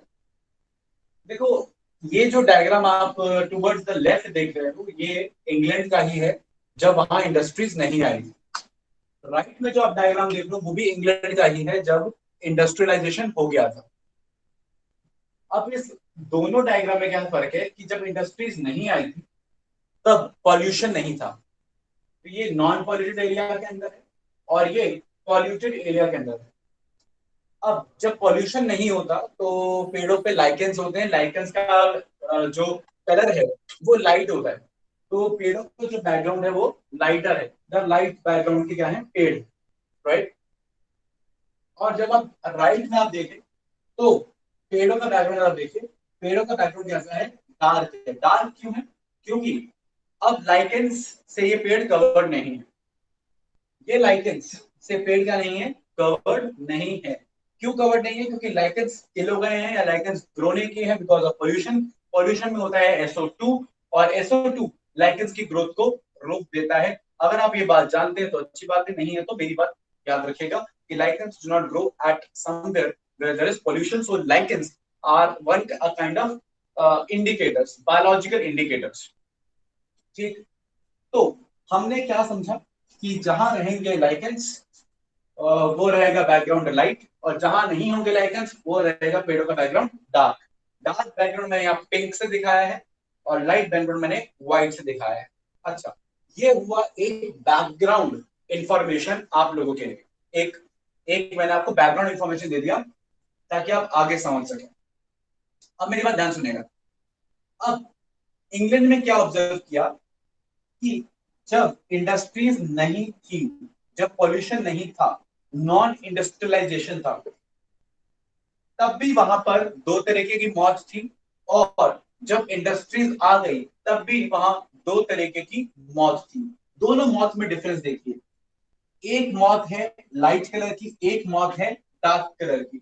मौत का साइंटिफिक नाम है यहाँ पे बाइटसन बेटुलारिया, साइंटिफिक नेम इज बाइटसन बेटुलारिया। तो बाइटसन बेटुलारिया की बात हो रही है यहाँ पे। तो एक बाइटसन बेटुलारिया है व्हाइट कलर का, आयुषी ध्यान से सुनना ये वाली बात तुम्हारे लिए है। एक है व्हाइट कलर की मौत, और ये जो डार्क विंग वाली मौत है ये इस व्हाइट की वैरायटी है, इसका वेरिएंट है, इसका वेरिएशन है, और वेरिएशन है, इसका म्यूटेशन है, इट्स अ म्यूटेंट वैरायटी। तो ये जो लाइट कलर की मौत है इसका म्यूटेंट वैरायटी कौन सी है, डार्क कलर की मौत।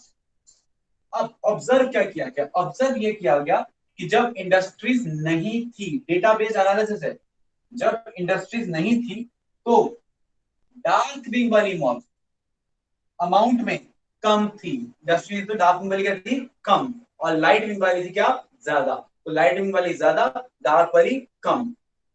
और जैसे इंडस्ट्रीज डेवलप हुई, ये वाला सिनेरियो कि लाइट ज्यादा डार्क कम रिवर्स हो गया। लाइट हो गई कम, लाइट हो गई कम, और डार्क वाली क्या हो गई, ज्यादा।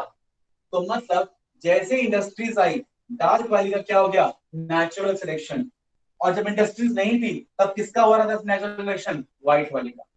अब ऐसा क्यों हुआ, आइए समझते हैं। और मैं नेचुरल सिलेक्शन क्यों बोल रहा हूं इसको भी समझते हैं, आइए पे अटेंशन। अब ध्यान से सुनिएगा, अब जब इंडस्ट्रीज नहीं थी पेड़ों का बैकग्राउंड कैसा है, लाइट, और मौत का लाइट वाली कैसी है, लाइट। और यहां देखिए पेड़ों का बैकग्राउंड कैसा है, लाइट, लेकिन मौत कैसी है, डार्क। तो जो बर्ड ऊपर से जा रहा होगा, जिस मौत को खाने वाला है, उसके नजर में सबसे पहले कौन सी मौत आएगी, ये लाइट वाली, ये डार्क वाली, डार्क। डार्क वाली। भाई लाइट के ऊपर लाइट का नेचुरल कैमोफ्लैज हो गया, क्या हो गया, नेचुरल कैमोफ्लैज।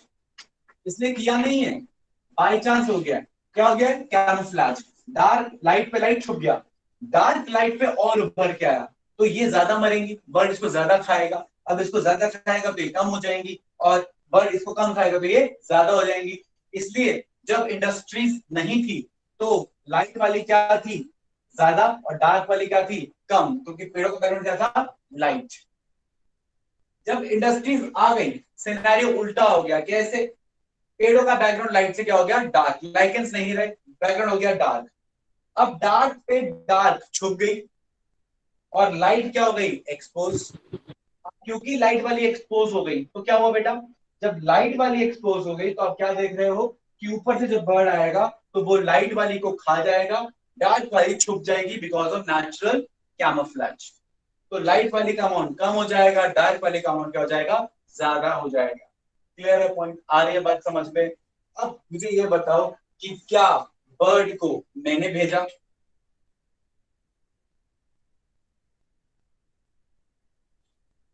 क्या बर्ड मेरा चमचा था? मैंने उसे पैसे दिए थे कि जा लाइट वाले को खा गया? No sir. No sir. No, मैंने कुछ नहीं कहा था। ठीक है ना? क्या मैंने इस लाइट वाली से ये डार्क वाली बनाई?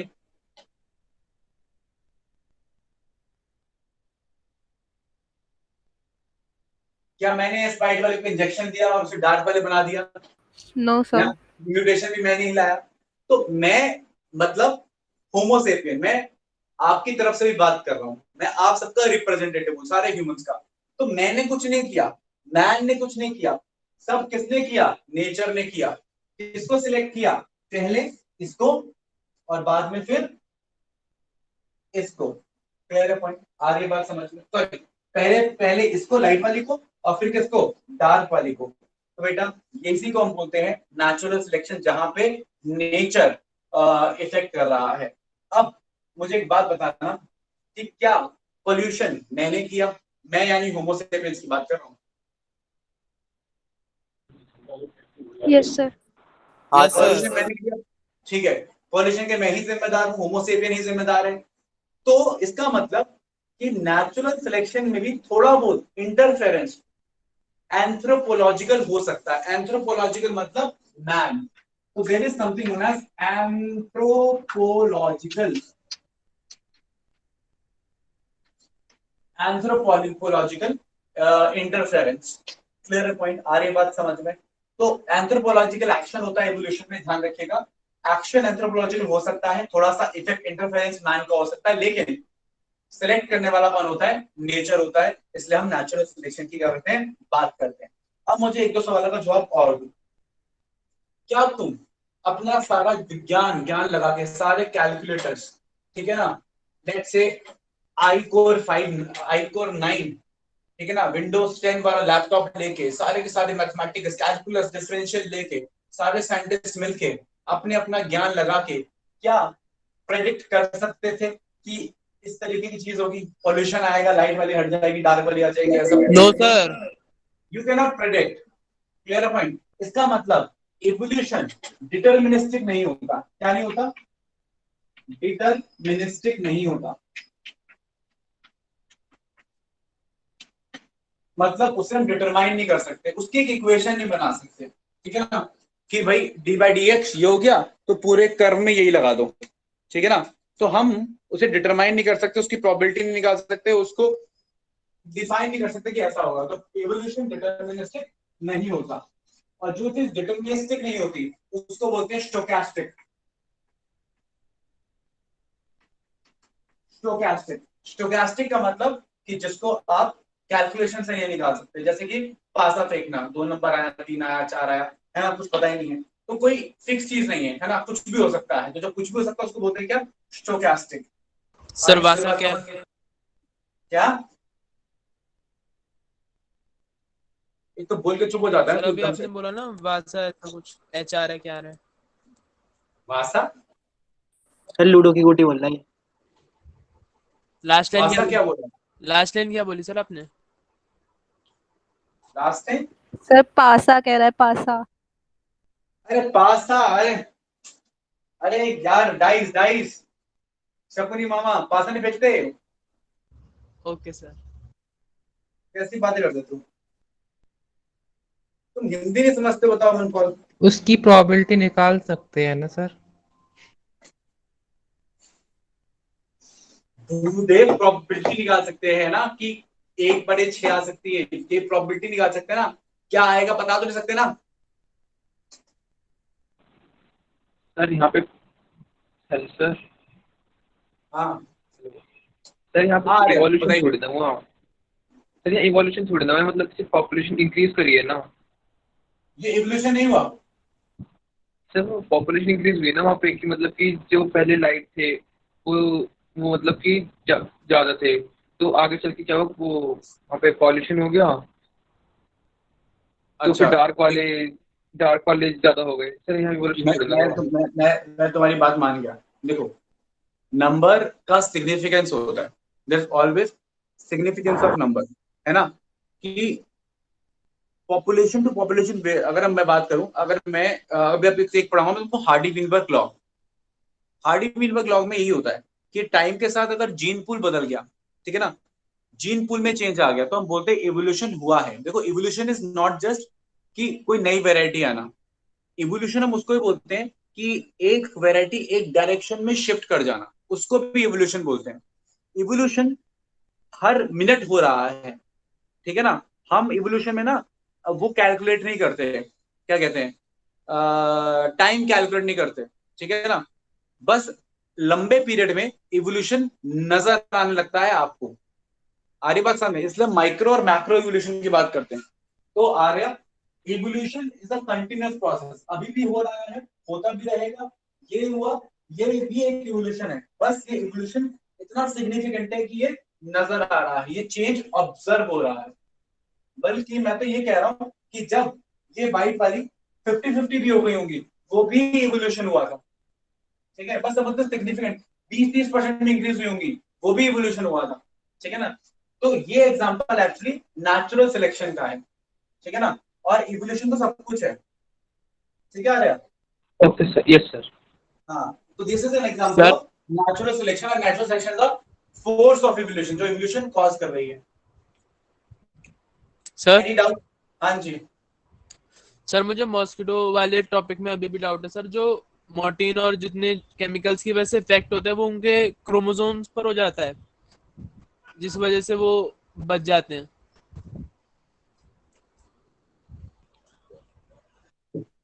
तो अभी भी नहीं समझा। अरे बाय चांस कोई ऐसा वेरिएशन वैरायटी हो सकती है ना जो बच जाए। अब मान लो कोरोना फैल गया पूरे पूरे हिंदुस्तान में, पूरी कंट्रीज के अंदर, सारे लोग मर गए क्या है? कुछ की इम्यूनिटी स्ट्रांग थी, कुछ नो कुछ के सर। पास resistance था, वो बच गया। तो आगे जो मर गए, जो बच गए तो वही आगे पॉपुलेशन बनाएंगे। तो आगे जितने आएंगे वो सब कोरोना रेजिस्टेंट होंगे ना। नहीं समझा? तो सर तू जो क्रोमोसोम, बात कर रहा है लेमार्क की बात कर रहा है, मैं डार्विन की बात बता रहा हूँ मुझे। तो सर वहां पर डार्विन की थ्योरी सही है उस केस में। हाँ जी, डार्विन की थ्योरी ही आज हम सही मानते हैं, बट सारी थ्योरी सही नहीं मानते, क्योंकि डार्विनिज्म में का ये वाला जो पॉइंट है ना, कि वेरिएशन का सिलेक्शन हो रहा है ना, सर्वाइवल ऑफ फिटेस्ट हो रहा है, रिप्रोडक्टिव फिटनेस होती है, ब्रांचिंग डिसेंट होता है, ये बातें हम मानते हैं। क्यों नहीं मानते? मानते हैं इन बातों को, लेकिन इनहेरिटेंस ऑफ एक्वायर्ड कैरेक्टर है, उस बात को नहीं मानते। इनहेरिटेंस उस तरीके से नहीं हो रहा जिस तरीके से डार्विन ने बताया, उस तरीके से हो रहा है जिस तरीके से हम जानते हैं, क्रोमोसोमल से हो रहा है, रिकॉम्बिनेशन से हो रहा है, होमोलोगस क्रोमोसोम से हो रहा है, पैकेटिन या मियोसिस 1 रिस्पांसिबल है, प्रोफेज रिस्पांसिबल है। ये जो हम जानते हैं हम ये मान रहे हैं, समझा? सर एक और बार बताना क्या बताया आपने। मैंने कहा डार्विन ने मान ले 7 बातें कही, उस 7 में से 7 नहीं मान रहे, 5 मान रहे हैं, 2 नहीं मान रहे। कौन सी मान रहे हैं? ये मान रहे हैं कि वेरिएशन इवोल्यूशन के लिए एक रॉ मटेरियल प्रोवाइड करता है, वैरायटी नहीं आएगी तो इवोल्यूशन नहीं होगा, मेन रीजन इवोल्यूशन का वेरिएशन है, ठीक है ना। हम ये बात मान रहे हैं। हम ये भी मान रहे हैं कि जो वैरायटी आती है वो इनहेरिट की जाती है टाइम टू टाइम, हम ये भी मान रहे हैं। लेकिन इनहेरिटेंस का तरीका वो नहीं है जो डार्विन ने बोला, तरीका वो है जो हम जानते हैं। और हम क्या जानते हैं? Chromosomal theory of inheritance. Okay sir, अब समझ आ गया। क्या? आ गया सर समझ में। Very good. तो ये हो गया आपका इंडस्ट्रियल मैकेनाइजेशन का सर एग्जांपल। आखिरी अभी हाँ जो म्यूटेशन हुई इसका क्या फायदा था, कलर चेंज होना? ये भगवान, म्यूटेशन जब हुई थी तो उसका कोई फायदा नहीं था। म्यूटेशन फायदे नुकसान के लिए नहीं होती, यही बात तो समझानी है तुमको, और क्या समझा रहा हूं मैं, ध्यान से सुनो। म्यूटेशन फायदे नुकसान सोच के नहीं होती।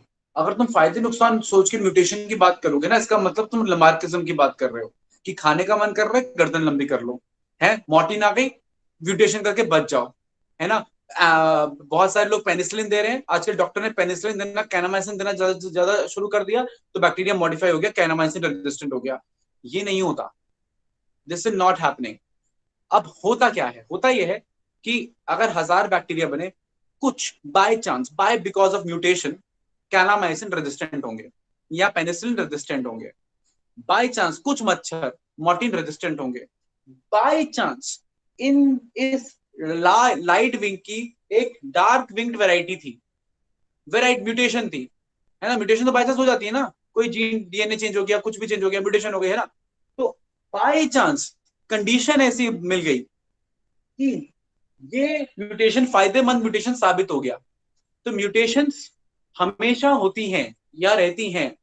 अब वो म्यूटेशंस जो एक टाइम में आपको सर्वाइवल एडवांटेज दे दें, उसको बोलते हैं हम एडवांटेजनस म्यूटेशन, और जो नुकसान दे दे वो डिसएडवांटेजनस म्यूटेशन। भाई मेरे को कैंसर हो गया, अब समझना, मैं तुमको बड़ा इंटरेस्टिंग बात बताता हूँ, समझो मेरी बात को। मान लो किसी को कैंसर हो गया, म्यूटेशन हुई, कैंसर हो गया और वो मर गया, ये उसकी खराब mutation, this is a wrong, एक तरीके की क्या हुई, डिसएडवांटेजनस म्यूटेशन हो गई, राइट। अब तुम दूसरा समझो। अब मान लो कि एक और म्यूटेशन बताता हूँ, HIV होता है ना, एच आई वी वायरस जब ह्यूमन सेल से इंटरेक्ट करता है तो उसको एक रिसेप्टर चाहिए होता है CD4+, उसको भूल जाओ। रिसेप्टर के साथ एक और को रिसेप्टर चाहिए होता है CCRX या CCR5। अब CCRX एंड CCR5 भी जरूरी है रिसेप्टर के साथ। तो HIV वायरस ह्यूमन सेल के CCRX या CCR4 से इंटरेक्ट करता है। अब कुछ ऐसे ह्यूमन बींग्स हैं, उनमें क्या होता है, CCRX और CCR5 ये वाले रिसेप्टर्स ठीक से नहीं बनते। क्यों? म्यूटेशन, बाय चांस ठीक से नहीं बन रहा, एक म्यूटेशन है।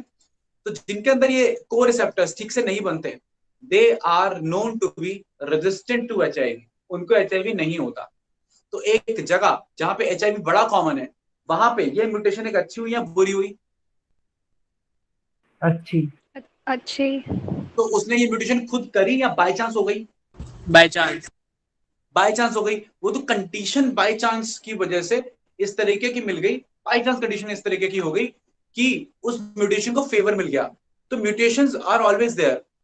म्यूटेशंस नेचर कॉज, मतलब कि म्यूटेशन कॉज नहीं की जाती नेचर देख के, म्यूटेशन हो जाती है और बस नेचर उस म्यूटेड वैरायटी को उठा लेता है, सेलेक्ट कर लेता है, अगर वो उसके अनुकूल होती है, अनुकूल नहीं होती तो छोड़ देता है। इतनी सी बात सर है। मतलब उसी की प्रोजेनी बस आगे बढ़ेगी फिर, जिसका डेवलप नहीं हुआ उस एरिया में।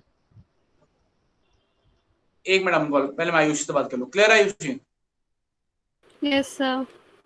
हाँ हाँ अमन पॉल, अब बोल क्या कह रहा है? सर फिर उसी इंसान की प्रोजेनी उस एरिया में बढ़ेगी ना, एड्स के, जहाँ पर एड्स फैला हुआ है, जिसके वो 2 रिसेप्टर ठीक से बने नहीं। हाँ हाँ, वही वही बात है ना, उसको एक एडवांटेज मिल जाएगी। मैं ऐसे सिकल सेल एनीमिया अनीमिया का भी बताऊंगा, ठीक है ना। जैसे कि सिकल सेल एनीमिया के जो कैरियर्स होते हैं, भाई सिकल सेल एनीमिया में ना 3 तरीके के ऑर्गेनिज्म होते हैं, बताता हूँ मैं। एक होता है HB, ये भी समझ लो, तुमने पूछ लिया म्यूटेशन के बारे में तो फिर इसको कर ही लेते हैं।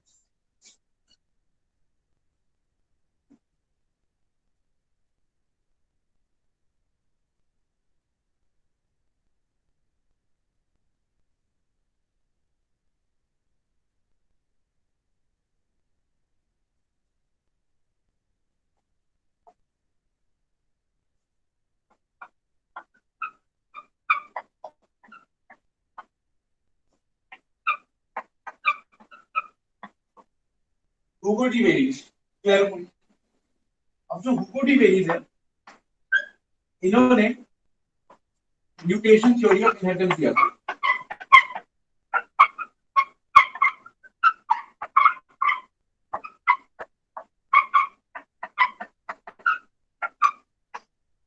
इसमें स्टडी किया था एक प्लांट ओरिनोफीरा लामार्कियाना।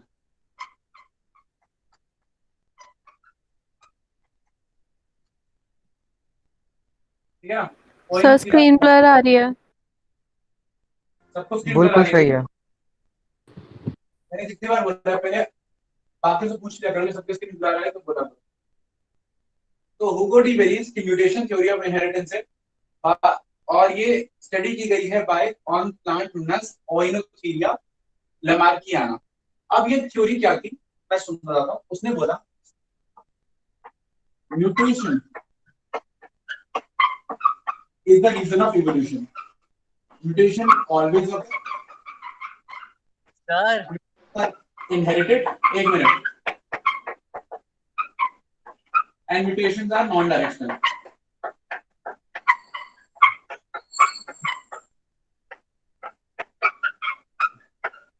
Non-directional and large. हाँ बोलो क्या कह रहे हो? सर मैं कह रहा हूँ ब्लर हो रही है स्क्रीन। कितने लोगों की स्क्रीन ब्लर हो रही है भाई? सर मेरी Clear तो है, ठीक है। किस स्क्रीन ब्लर है भाई? क्लियर है। हैं? मेरी तरफ से दिक्कत नहीं है, मेरी तरफ से दिक्कत हुआ करती थी, लेकिन जब से मैं आपकी ब्लैक बोर्ड में मोस्टली क्लासेस ले रहा हूँ, तब से I am using wifi network, और मेरी इसलिए मेरे जो स्पीड है वो नॉर्मल ठीक ठाक आती है।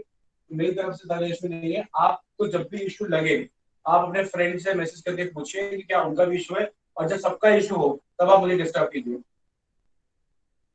ओके, तो हुगो डी बेरी साइंटिस्ट हैं, थ्योरी का नाम है म्यूटेशनल थ्योरी ऑफ इनहेरिटेंस, और स्टडी किया गया प्लांट नोन एज ओइनोथीरा लमार्कियाना।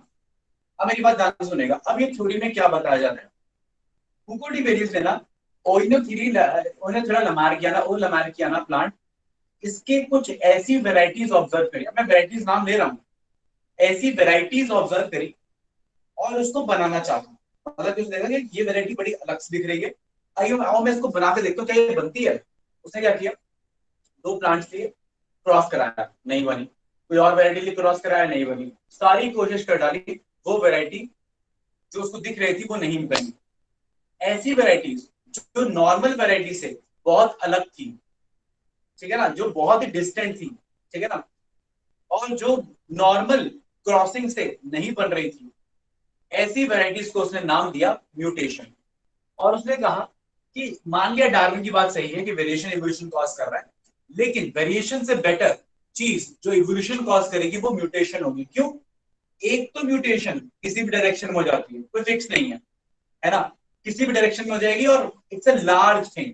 मतलब वेरिएशन तो छोटा होगा ना, कि अगर गर्दन 0.5 है तो गर्दन हो गई 0.1 हो गई या 0.5 हो गई, वेरिएशन तो छोटा होगा ना।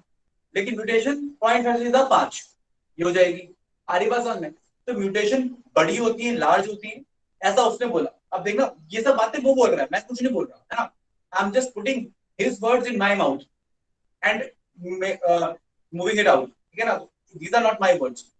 उसने बोला कि म्यूटेशन हमेशा होती रहती है, म्यूटेशन इनहेरिट भी की जा सकती है, म्यूटेशन नॉन डायरेक्शनल है, कोई डायरेक्शन नहीं है म्यूटेशन की, और लार्ज है, इसलिए बेटर है वेरिएशन से। इसलिए इवोल्यूशन की जो वजह है वेरिएशन नहीं है, इवोल्यूशन की वजह क्या है, म्यूटेशन है। ये थ्योरी थी हुगो डी बेरीज की, और उसने नाम लिया किसका, साल्टेशन का। अब ये टर्म आप भी जानते हो, साल्टेशन। जब एक मेंढक कूद कूद के चलता है तो उसको साल्टेटरी कंडक्शन, साल्टेटरी लोकोमोशन कहते हैं, कूद कूद के जाना। जब एक नर्व इंपल्स कूद कूद के जाती है तो उसको हम साल्टेटरी कंडक्शन बोलते हैं। जब एक चेंज, बहुत ही बड़ा चेंज होता है, एक बार में जंप मारा, एकदम व्हाइट था ब्लैक हो गया, व्हाइट था रेड हो गया, एक बड़ा जंप मारा, तो उसको हम सिंगल स्टेप लार्ज म्यूटेशन बोलते हैं। तो साल्टेशन इज व्हाट, एक ही स्टेप में बड़ी mutation, single step large mutation. तो उसने इवोल्यूशन की वजह किसको बोला, साल्टेशन को बोला, सिंगल स्टेप लार्ज म्यूटेशंस को बोला। क्लियर है पॉइंट? अब मेरा आप लोगों से सवाल है कि इन 4 पॉइंट्स में कि mutations always occur, mutations are inherited, mutation are non directional and mutations are large, इनमें से कितने पॉइंट सही हैं और कितने पॉइंट गलत हैं? इनहेरिटेड वाला गलत है। और बाकी लोग? सर ऑलवेज अकर भी गलत है। हाँ शुभम, क्या गलत है? Sir always. क्या नहीं आ रहा? सर ऑलवेज वाला गलत है। ऑलवेज वाला गलत है, ठीक है। और सर बस ऑलवेज वाला गलत है।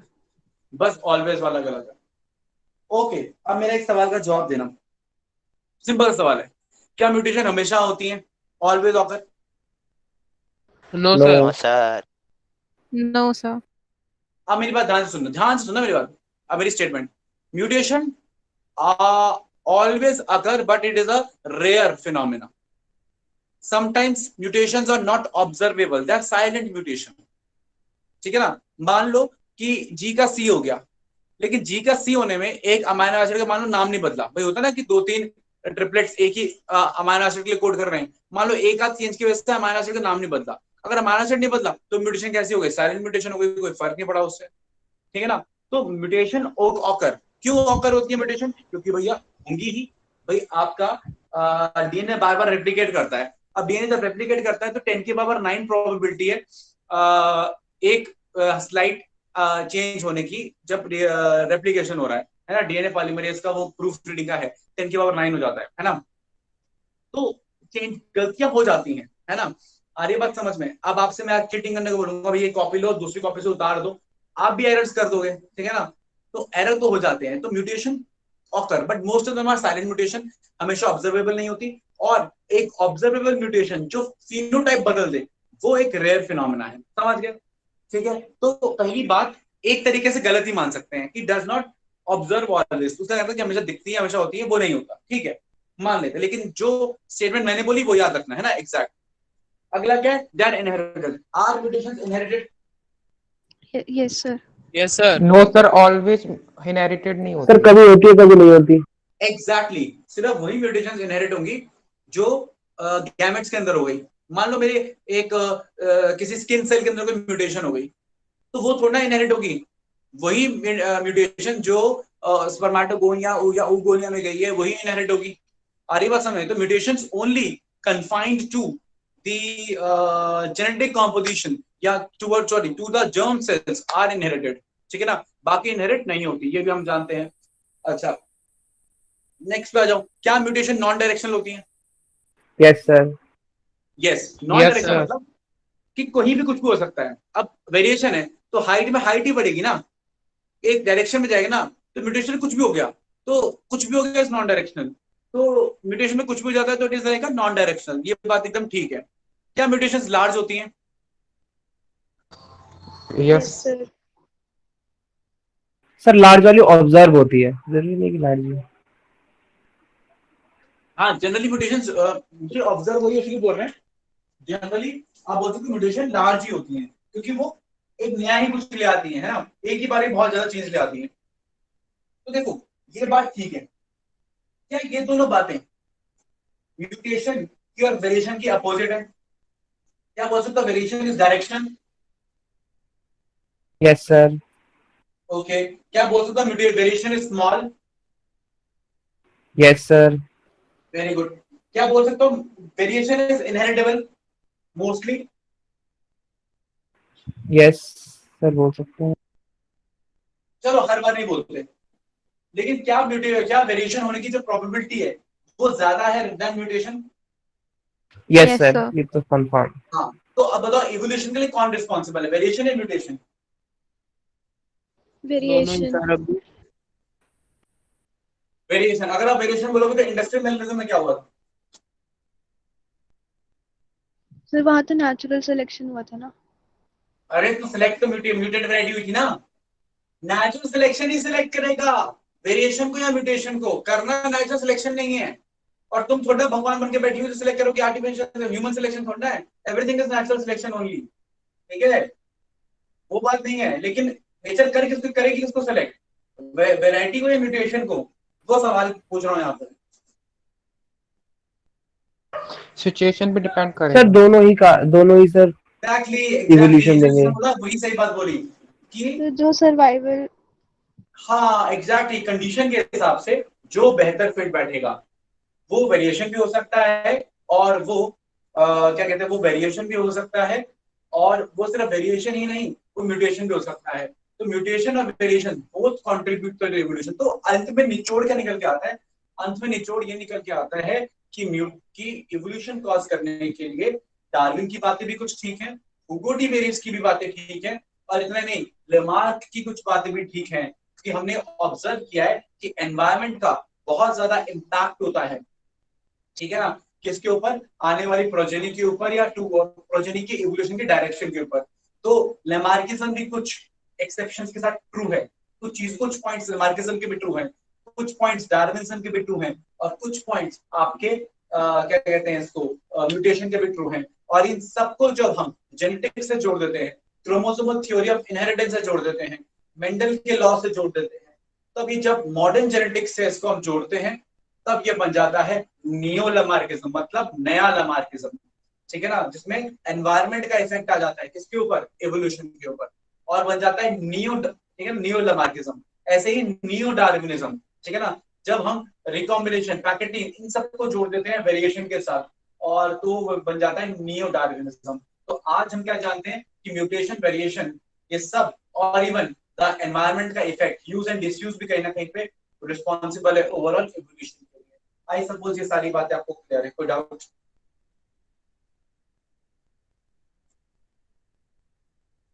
सर हाँ जी सर। सर अगर किसी एक पर्सन के सोमैटिक सेल में म्यूटेशन आ गया और वो फेवरेबल है उस कंडीशन के लिए, तो वह इनहेरिट पास होगी अगले जनरेशन में? नहीं नहीं नहीं, मैंने कहा, अब मेरी बात सुनना ध्यान से, कि एक के अंदर म्यूटेशन आया, ठीक है, आ गया, अब एक के अंदर जब म्यूटेशन आ रहा है, अगर वो म्यूटेशन उसके जर्म सेल में भी आ रहा है, ठीक है ना, तो वो पास होगा। अगर जर्म सेल में नहीं आ रहा तो फिर वो पास नहीं होगा, ठीक है ना।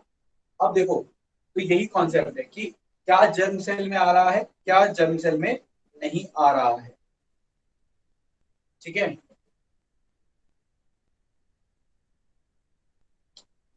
जब शुरू हुआ तो जर्म सेल में इंट्रोड्यूस हुआ या नहीं हुआ?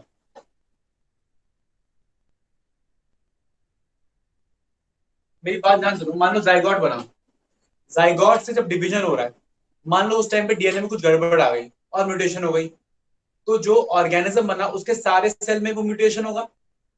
यस अगर सर। सारे सेल में होगा तो उसके स्पर्मेटोगोनिया में भी होगा, स्पर्मेटोगोनिया में होगा तो आगे ट्रांसफर भी होगा, वरना ट्रांसफर नहीं होगा। Got it? Okay sir. Anybody else, any other doubt?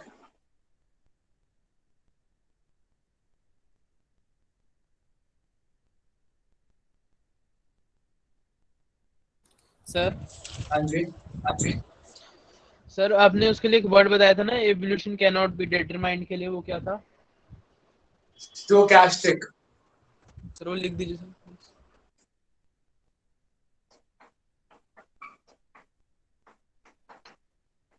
SCHTOCASTIC।